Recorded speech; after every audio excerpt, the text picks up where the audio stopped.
একটা রাজ্য, একটা সরকার, কিন্তু স্থায়ী ডিজিপি নেই। আর মাত্র কয়েকদিনের মধ্যে বর্তমান ডিজিপি অবসর নেবেন। কিন্তু তারপর পশ্চিমবাংলার পুলিশের সর্বোচ্চ চেয়ারে বসবেন কে?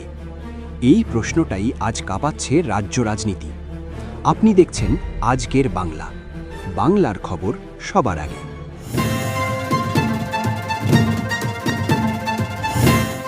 ডিজিপি মানে শুধু একজন অফিসার নন, রাজ্যের আইন শৃঙ্খলার শেষ ভরসা। কিন্তু আজ পশ্চিমবাংলায় এমন একটা পরিস্থিতি তৈরি হয়েছে যেখানে স্থায়ী ডিজিপি নিয়োগই অনিশ্চিত। কারণ রাজ্য সরকারের পাঠানো প্যানেল ফেরত পাঠিয়ে দিয়েছে ইউপিএসসি। এখান থেকেই শুরু রাজনৈতিক ও প্রশাসনিক টানাপড়েন। প্রশ্ন উঠছে, প্যানেলে কি নিয়মগত ত্রুটি ছিল, নাকি কেন্দ্র রাজ্য সংঘাতেরই আরেক অধ্যায়? ইউপিএসসি সাধারণত খুব কম ক্ষেত্রেই রাজ্যের পাঠানো প্যানেল বাতিল করে। তাহলে এবার কেন? এই প্রত্যাখ্যান মানেই রাজ্য প্রশাসনের ভিত নড়ে যাওয়ার মতো পরিস্থিতি। সবচেয়ে বড় বিপদ ৩১শে জানুয়ারি। এই দিন বর্তমান ডিজিপি অবসর নিচ্ছেন। তারপর দিন রাজ্যে কি থাকবে না স্থায়ী পুলিশ প্রধান? আইন শৃঙ্খলা পরিস্থিতির দায় নেবে কে? নির্বাচনের বছর, রাজনৈতিক উত্তেজনা, ভোটার যাচাই, মাঠে নামছে পুলিশ। আর ঠিক তখনই ডিজিপি সংকট।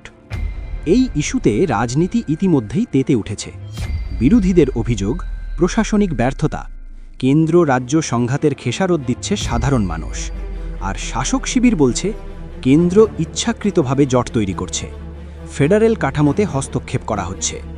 দুই তরফেই চলছে চাপানুতর।